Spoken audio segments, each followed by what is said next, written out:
Hello दोस्तों, तो आज के ज्योग्राफी के प्रीमिक्स में we'll be discussing about certain previous year Punjab PCS questions. जितने भी आप में से स्टूडेंट्स हैं जो पंजाब पीसीएस दे रहे हैं उनके लिए असेसमेंट है कि how much you prepared and आपको किस तरह के सवाल प्रिपेयर करने चाहिए। बी कि जितने भी और बच्चे हैं जो स्टेट पीसीएस देना चाहते हैं, you will have to understand कि बहुत ही इजी सवाल नहीं आते हैं। एब्सोल्युटली यूपीएससी लेवल की प्रिपरेशन होती है तभी आपको ये सवाल इजी लगते हैं। एंड सी कि जितने भी यूपीएससी वाले बच्चे हैं जो कि और कोई स्टेट पीसीएस नहीं दे रहे, जस्ट असेस कि क्या आपकी प्रिपरेशन इस क्वेश्चन के आंसर्स को देने में आपको हेल्प करती है या नहीं। सिंपल, ठीक है। तो 3 बेसिक एजेंडाज हैं, you choose the ones according to the stage you are on to. ठीक है, तो पहले सवाल पे आते हैं। Which of the following ecosystems has highest annual net primary productivity? तो जहां पे net primary productivity की बात है, 4 ecosystems की बात कर रहा है। Tropical deciduous forest, tropical rain forest, temperate deciduous forest and temperate evergreen forest। तो 2 मिनट के लिए पॉज कीजिए, सोचिए कौन सा ऐसा सिस्टम है जिसकी नेट प्राइमरी प्रोडक्टिविटी सबसे हाईएस्ट होनी चाहिए, ठीक है, ऑन एन एनुअल बेसिस। तो आपका आंसर क्या है? Tropical rain forest. देखो, वैसे तो मुझे कॉन्सेप्ट पता होना चाहिए, लेट्स से मुझे कॉन्सेप्ट नहीं भी पता ना, तो मेरा थॉट प्रोसेस पता है यहाँ क्या होना चाहिए कि ये तो पक्की बात है कि प्राइमरी प्रोडक्टिविटी ट्रॉपिकल रीजन्स में ही ज़्यादा होगी दैन टेम्परेट रीजन्स। इतना आपको ज्योग्राफी के कॉन्सेप्ट से पता है, तो टेम्परेट रीजन्स तो वैसे ही नहीं आएंगे ना। Let's compare deciduous and rain forest. See, primary productivity की बात है, जो भी रेन फॉरेस्ट है ना, वहाँ पे एवरेज रेनफॉल हर मंथ में ही बहुत ज़्यादा होती है। ऐसा नहीं होता कि देयर आर टाइम्स जब रेनफॉल ना हो रही हो, बट रादर जो डेसिडुअस फॉरेस्ट होते हैं, डेसिडुअस का मतलब क्या होता है कि they shed their leaves once a year. So some point of time ऐसा समय होगा जहां पे उनकी प्रोडक्टिविटी बहुत ही ज्यादा लो होगी। इसलिए एक नेट प्राइमरी प्रोडक्टिविटी अगर मैं देखूं, वो हमेशा ही रेन फॉरेस्ट की ज्यादा होगी। ये मेरा लॉजिक कहता है, ठीक है। लेकिन अगर मैं यहाँ पे जाऊं, सबसे पहले तो मुझे पता होना चाहिए नेट प्राइमरी प्रोडक्शन होती क्या है, ठीक है। बहुत सिंपल सी बात है कि जो भी एक्यूमुलेशन है ट्रीज का, या ग्रोथ है टिश्यूज की, या किसी और कंपोनेंट की, ठीक है, हर एक चीज को मिला के एक नेट प्राइमरी प्रोडक्टिविटी होती है। नेट क्या होता है कि जितना भी चीज प्रोड्यूस हुई माइनस जो भी चीज आपको उसको सस्टेन करने के लिए यूज हुई, सिंपल शब्दों में, ठीक है। तो अगर हम रेन फॉरेस्ट की बात करें, ठीक है, यहाँ पे ड्राई सीजन नहीं होता, हर महीने में जो है एवरेज प्रेसिपिटेशन होती ही है। इस वजह से इनकी नेट प्राइमरी प्रोडक्टिविटी जो है हमेशा ही ज्यादा रहती है। सिंपल शब्दों में समझ में आया? So now you see, at times logic भी आपको हेल्प करेगा। चलिए अगला सवाल देखते हैं।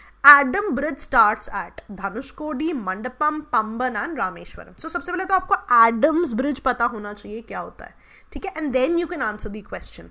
तो 2 मिनट के लिए पॉज कीजिए, जस्ट थिंक अबाउट इट कि अगर आप गेस भी करते तो आप किस पे गेस करते हैं, and we'll see how that works. चलिए, तो आपका आंसर है धनुषकोडी। सी, बहुत सिंपल है। जो ये राम ब्रिज या राम सेतु आप सुन रहे हैं, that is referred to as your Adam's bridge. तो अगर आपको पता था, वेल एंड गुड। नहीं पता था तो इन चीजों को याद रखना जरूरी है कि हर एक चीज के जो डिफरेंट नाम है, you should know all of them, ठीक है। तो धनुषकोडी जो है, यहां से ये पर्टिकुलरली शुरू होता है, ठीक है जी, याद रहेगा, सिंपल था। ओके, तो आप देख रहे हो बहुत ही करंट अफेयर स्पेसिफिक क्वेश्चन है ये, तो आपको पता होना चाहिए था। चलिए, रादर जिस साल आया था उस साल इट वाज इन न्यूज, ठीक है। अगेन विच सेज कि इस साल जो भी ऐसी चीजें न्यूज में नहीं, you should definitely know about them. चलिए, तीसरे सवाल पे आते हैं अपने। तीसरा सवाल talks about shale from which shale gas is produce is a type of. किस तरह की रॉक की बात है यहाँ पर, ठीक है। शेल, जिससे शेल गैस प्रोड्यूस हो रही है, क्या ये सेडिमेंट्री रॉक है, इग्नियस रॉक है, मेटामॉर्फिक रॉक है, तीनों में से कोई भी नहीं, ठीक है। तो irrespective of what you think the answer, जो पंजाब पीसीएस की है वहां से मैंने सारे आंसर्स लिए हैं। So the key says it is a sedimentary rock. तो जो भी मैंने आपको पहले भी ऐसे सवाल कराया, राइट, इग्नियस, मेटामॉर्फिक के जो एग्जाम्पल्स हैं वो आप नहीं भूल सकते। Shell gas is one of the very important topics, तो आपको डेफिनेटली इसके बारे में पता होना चाहिए, ठीक है। चलिए, अपने चौथे सवाल पे आते हैं। साइलेंट वैली, ये तो डेफिनेटली आना चाहिए बिकॉज साइलेंट वैली यूपीएससी में भी 2 बार पूछा जा चुका है कि ये कौन सी स्टेट की बात कर रहा है। तो वेरी सिंपल, ठीक है, you should just know the answer is Kerala. ठीक है। साइलेंट वैली नेशनल पार्क जो है केरला में है और ये नीलगिरी हिल पे लोकेटेड है, ठीक है। यूपीएससी में पूछा गया है, you should definitely know the answer, ठीक है जी।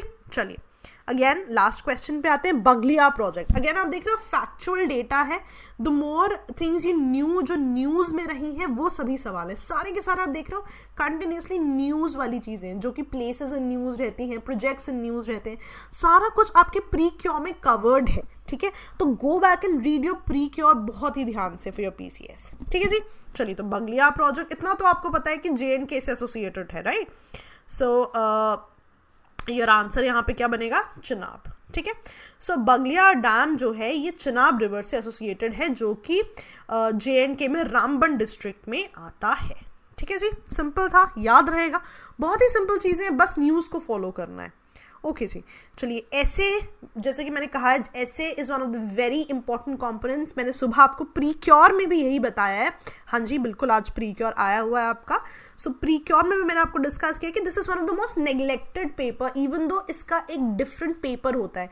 If you score well here तो आपके बाकी पेपर में स्कोर करने की पॉसिबिलिटीज बढ़ जाती हैं और आपको क्यूमुलेटिव स्कोर बढ़ जाता है, क्योंकि what happens is everybody prepares for GS 1, 2, 3, 4 and your optional, but ऐसे को neglect किया जाता है। So this is something you should know about. For example, ऐसे के कुछ lectures होंगे आपके, ठीक है, प्लस आपका पूरा का पूरा थीसिस प्रैक्टिस होगा कि क्या क्या चीज़ें आपको सोचनी चाहिए, बेसिक ब्रॉड लाइंस बनाएंगे। इसके अलावा आपके ऐसे के 4 टेस्ट भी होंगे, जिसमें आपके सर अपने खुद से सारे के सारे एसेस को इवैल्यूएट करेंगे, ठीक है। याद, पहले तो ये प्रोग्राम सिर्फ 2021 के लिए था, बट स्पेसिफिकली क्योंकि अब आपके पास समय है तो 2020 के लिए भी ये प्रोग्राम आप लोगों की डिमांड पे लॉन्च किया गया है। मेक श्योर इस प्रोग्राम का फायदा उठाएं जितना हो सके। If you score well in essay, आपका स्कोर बहुत बढ़ जाता है दोस्तों। This is one of the very important papers and we wouldn't want you to lose your marks here, ठीक है जी। तो all the best, that's all for the day. I hope you knew the answers. If not, you still have time, you can go back, revise your current affairs irrespective of you preparing any exam. UP का exam आ चुका है, आने वाला है, there's still not sure about the date yet. Himachal है, again Punjab है, UPSC, lot of exams हैं जो कि आ चुके हैं। तो मेक श्योर पढ़ें आप, प्री क्योर रिवाइज करें, you will see, you will be able to answer बहुत सारे questions if you keep on revising them again and again, ठीक है जी। चलिए that was all from my side today. Okay दोस्तों, बाय बाय।